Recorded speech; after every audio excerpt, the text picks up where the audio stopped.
Bismillahirrahmanirrahim. Assalamualaikum warahmatullahi wabarakatuh. Alhamdulillahilladzi arsala rasulahu bil huda wa dinil haqq liyudhhirahu 'alad dini kullihi wa kafa billahi shahida. Rabbi shrah li sadri wa yassir li amri wahlul 'uqdatam min lisani yafqahu qawli. فقال تعالى في كتابه الكريم وهو أصدق القائلين أعوذ بالله السميع العليم من الشيطان الرجيم بسم الله الرحمن الرحيم وإذ قال ربك للملائكة إني جاعل في الأرض خليفة قالوا أتجعل فيها من يفسد فيها ويسفك الدماء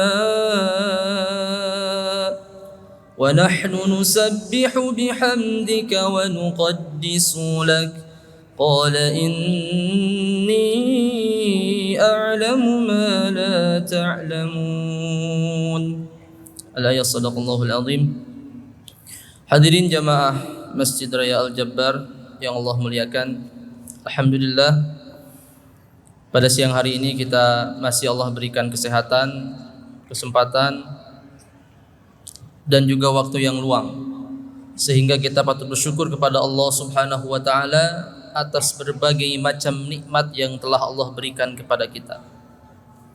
Yang paling utama adalah nikmat iman, nikmat Islam, nikmat beribadah kepada Allah Subhanahu wa taala.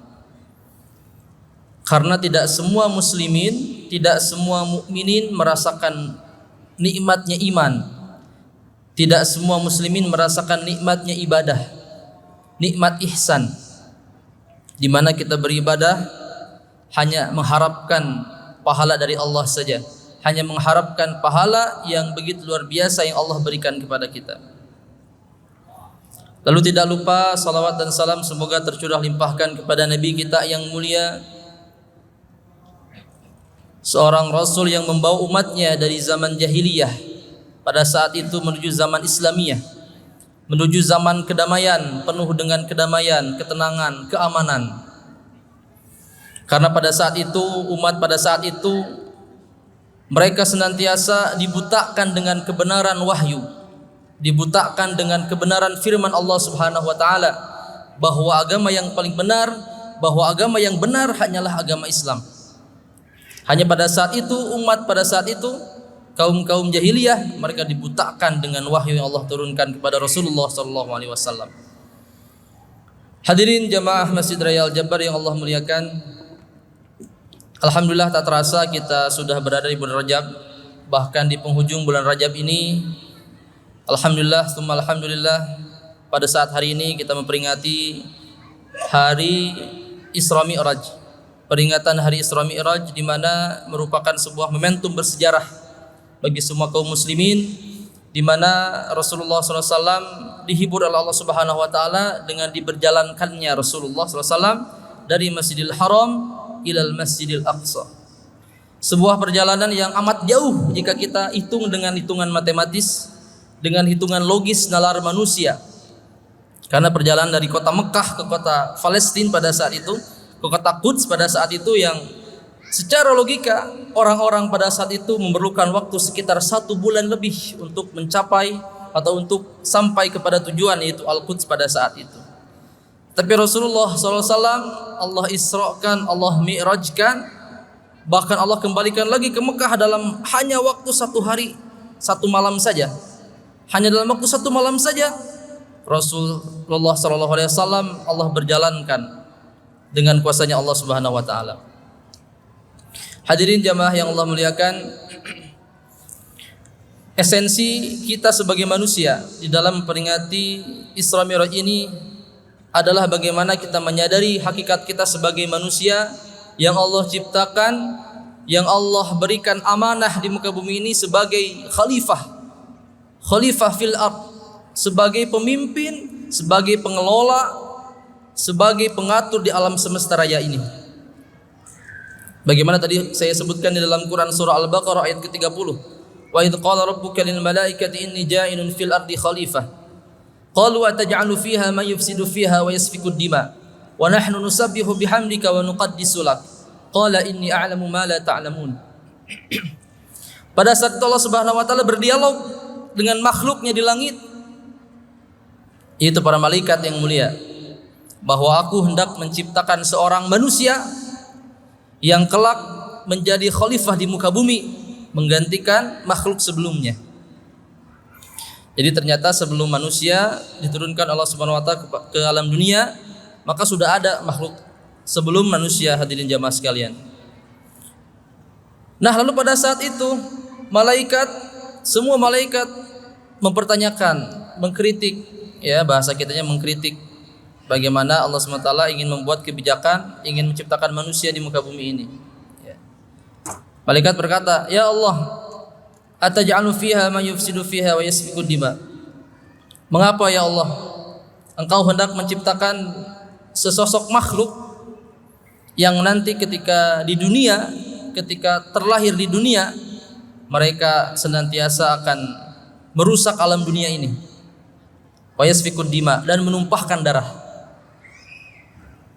Wa nahnu nusabbihu bihamdika wa nuqaddisu lak. Sedangkan kami kata para malaikat pada saat itu, wa nuqaddisu lak, tidak henti-hentinya terus menerus untuk mensucikan namamu, mengagungkan namamu, kata para malaikat pada saat itu.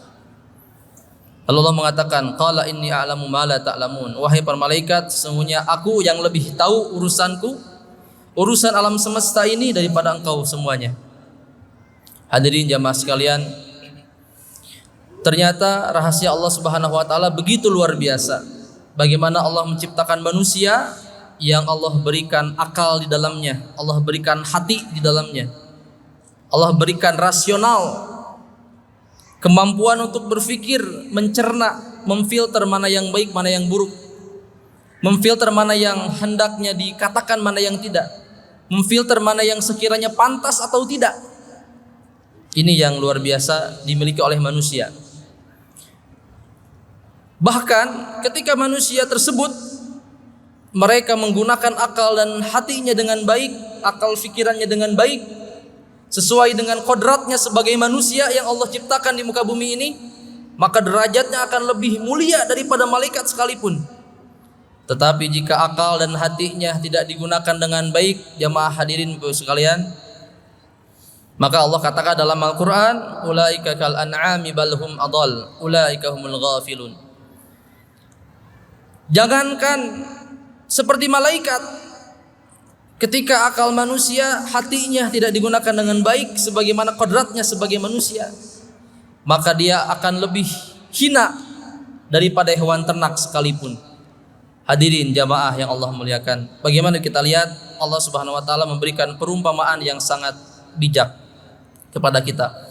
Ketika manusia berbuat baik, akalnya digunakan dengan baik, hatinya digunakan dengan baik karena Allah Subhanahu wa taala, maka derajat manusia akan jauh tinggi daripada malaikat. Tetapi sebaliknya, jika akalnya berseberangan dengan kodratnya sebagai manusia, dia selewengkan akalnya dengan berbagai macam kemaksiatan, berbagai macam kedurhakaan kepada Allah, maka derajatnya akan bisa lebih hina, bisa lebih rendah daripada hewan ternak sekalipun.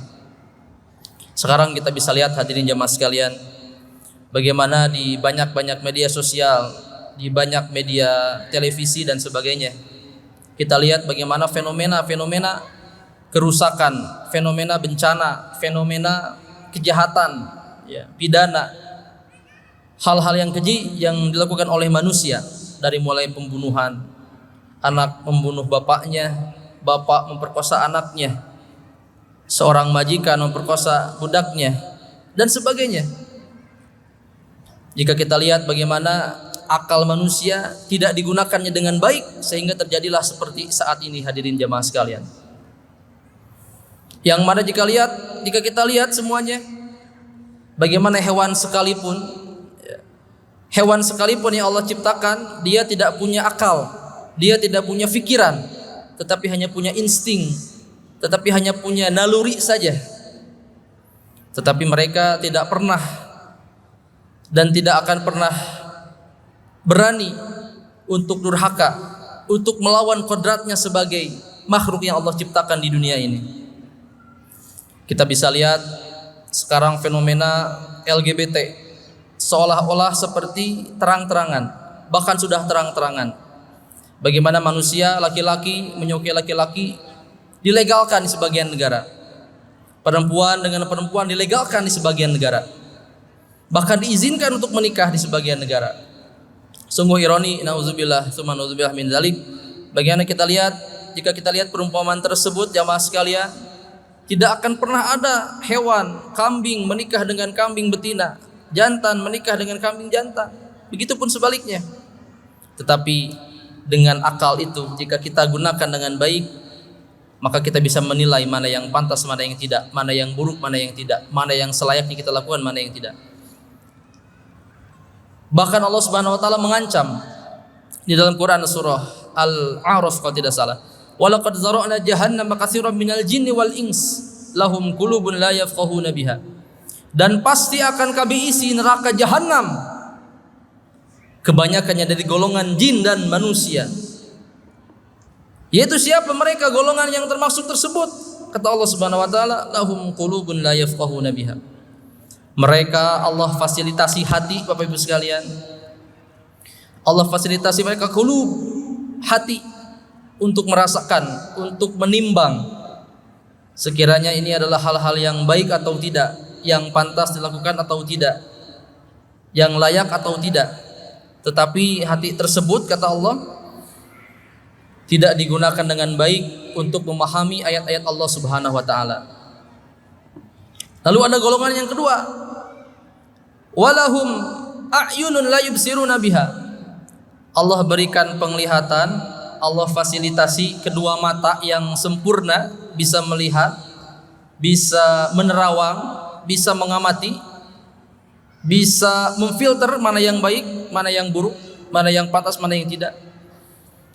La yubsiruna biha, akan tetapi matanya tidak digunakan sebagaimana mestinya. Matanya tidak digunakan untuk melihat ayat-ayat Allah, untuk melihat kebenaran. Malah sebaliknya, matanya digunakan untuk melihat kemaksiatan, melihat keburukan, kedurhakaan. Ketika sendirian melihat hal-hal yang tidak pantas untuk dilihat. Begitupun sebaliknya. Lalu ada orang-orang yang Allah berikan azan. Apa itu azan? Pendengaran. Walahum adhanun la yasma'una biha. Allah berikan mereka manusia semuanya, tidak kurang tidak lebih. Allah berikan kedua telinga dengan sempurna, kanan dan kiri, untuk mendengarkan, untuk menerima informasi, untuk menerima kalam-kalam ilahi, menerima ataupun mendengarkan hal-hal yang baik, yang positif, yang sekiranya pantas untuk didengarkan. Akan tetapi kata Allah, la yasma'una biha. Tapi orang ini enggan untuk mendengarkan ayat-ayat Allah, enggan untuk mendengarkan kajian, mendengarkan pengajian-pengajian yang disampaikan oleh para alim ulama. Ulaika kal an'am, yang tadi disebutkan. Mereka orang-orang yang mempunyai fasilitas tersebut, kata Allah, yang tidak digunakannya dengan baik, kal an'am, seperti binatang ternak. Lalu apa bedanya kita dengan hewan, Bapak Ibu sekalian? Jika kita punya akal, punya hati, punya mata sempurna, bisa melihat dengan jernih, dengan jelas, punya pendengaran yang baik untuk mendengarkan hal-hal yang baik, tapi kita enggan, bahkan kita abai untuk mendengarkan hal-hal yang baik, untuk melihat hal-hal yang baik. Dah hoream misalkan mahanya, amun orang ngagugu hoream atau ibunya, Bapak Ibu sekalian ya, kalau kita ngagugu hoream gimana? Ya tidak akan pernah tercapai. Jadi Bapak Ibu sekalian yang Allah muliakan, bagaimana kita bisa sadar? Fungsi manusia adalah menyadari, merasakan bagaimana hakikat kita diciptakan oleh Allah di dunia untuk beribadah, untuk menyebarkan nilai-nilai kebaikan, ya, saling menasihati di dalam kebaikan, di dalam ketakwaan, di dalam kesabaran. Sebagaimana pesan dalam Quran surah Al-Asr, semua orang merugi, ya. Semua orang yang terlahir di dunia ini merugi semuanya. Yang kecil, yang besar gitu ya, yang sudah sepuh merugi semuanya. Kecuali hanya 3 yang tidak akan pernah merugi. Dan ini semua orang kita mengetahui, dan kita mengetahui secara jelas. Yang pertama adalah orang-orang yang beriman dan beramal soleh. Orang beriman tapi tanpa amal soleh ibarat pohon tidak ada buahnya, ibu sekalian. Kita beriman kepada Allah tapi kita tidak mengerjakan amal soleh, bahkan kita cenderung kepada amal yang salah. Ibarat kita nanam sebuah pohon, kita sirami pohon tersebut, ya, kita urus pohon tersebut, ya, seperti anak kita sendiri sampai pohon tersebut membesar. Akan tetapi ketika hendak dia berbuah, dia tidak berbuah, dia tidak menghasilkan apa yang selama ini kita harapkan, tidak menghasilkan manfaat yang hendak didapatkan oleh si penanam pohon tersebut. Akan tetapi sebaliknya, pohon tersebut hanya sebatas berusak, hanya sebatas mengotori halaman rumah saja dengan daun-daunnya yang berserakan, dengan bunga-bunganya yang berserakan, tetapi tidak mengeluarkan buah manisnya yang hendak kita harapkan untuk kita nikmati. Begitulah umpama orang-orang muslim, orang-orang mukmin yang beriman, akan tetapi dia tidak pernah beramal, akan tetapi amalnya hanya sebatas amal ritualitas saja, tidak dibarengi dengan hati yang ikhlas, tidak dibarengi dengan ketulusan, tidak dibarengi dengan pengharapan akan ridha Allah dan juga maghfirah Allah Subhanahu wa taala. Padahal itu perintah Allah. Bagaimana Allah mengambarkan dalam Quran surah Al-Baqarah, wasari'u ila maghfirah. Wahai orang-orang yang beriman, beramal soleh, bersegeralah kalian, berlomba-lombalah kalian untuk mengejar maghfirahnya Allah, mengejar ampunan Allah Subhanahu wa taala yang seluasnya adalah seluas langit dan bumi, Ibu sekalian. Jadi maghfirah Allah itu berupa surga, Ibu sekalian, berupa nikmat surga yang insya Allah kita akan dapatkan seluas langit dan bumi. Sekarang kita keliling misalkan di alam dunia, ya, ke berbagai negara, ke berbagai penjuru dunia, ya terbatas, ya, terbatas. Kita keliling Indonesia terbatas, ya, Sabang sampai Merauke misalkan. Dari Nias sampai Pulau Rote gitu ya, utaranya Nias, bawahnya Rote, Pulau Rote. Terbatas. Tapi surga maghfirahnya Allah Subhanahu wa taala wasi'ah, luas, seluas langit dan bumi. Dan apa? Ditujukan hanya untuk orang-orang yang bertakwa kepada Allah saja. Apa itu takwa? Merasa takut kepada Allah sehingga dia akan senantiasa mengerjakan perintah Allah saja dan meninggalkan segala hal-hal yang Allah larang. Tidak mengerjakan tidak mengerjakan hal-hal yang Allah tidak perintahkan di dalam Al-Quran dan Rasulullah SAW contohkan dalam hadisnya. Jadi Bapak sekalian, mari kita senantiasa merenungi kehidupan kita merasakan bagaimana Allah Subhanahu wa taala mengawasi kita, senantiasa mengawasi setiap tindak tanduk kita, setiap apa yang kita ucapkan, setiap apa yang kita niatkan di dalam hati kita. Dan mudah-mudahan Allah Subhanahu wa taala membimbing kita, memberikan kita keistiqomahan sekalian di dalam jalan Allah Subhanahu wa taala, di dalam ketaatan, dan senantiasa kita diistiqomahkan di dalam ibadah kepada Allah serta diberikan husnul khotimah di sisi Allah Subhanahu wa taala. Kenapa? Karena husnul khotimah adalah harapan bagi setiap muslimin, sehingga kita senantiasa berdoa kepada Allah Subhanahu wa taala, ya Rabb, Allahumma inna nas'aluka min husnil khotimah. Ya Allah, karuniakanlah kepadaku, kepada keluargaku, anak cucuku akhir yang baik, husnul khotimah. Karena akhir yang baik wal aqibatu lil muttaqin. Akhir yang baik hanya akan diperoleh oleh mereka orang-orang yang bertakwa, yang takut dan juga senantiasa menjaga dirinya dari hal-hal yang Allah larang, menjaga dirinya dari hal-hal yang tidak Allah perintahkan, dan senantiasa memohon doa kepada Allah supaya Allah memberikan dia penjagaan, keistiqomahan dari hal-hal yang Allah larang. Demikian jamaah yang Allah muliakan, mudah-mudahan ceramah singkat ini bisa bermanfaat bagi kita semuanya di momentum Rajaban ini, ya, memperingati Isra Miraj ini. Mudah-mudahan Allah memberikan kita berbagai macam keberkahan di dalam hidup kita, memberikan kemudahan-kemudahan di setiap masalah yang tidak kunjung ada solusinya. A'udzubillahi minasyaitonirrajim. Bismillahirrahmanirrahim. Subhanakallahumma wa bihamdik asyhadu an la ilaha illa anta astaghfiruka wa atubu ilaik. Ila liqa ma'as salamah. Assalamualaikum warahmatullahi wabarakatuh.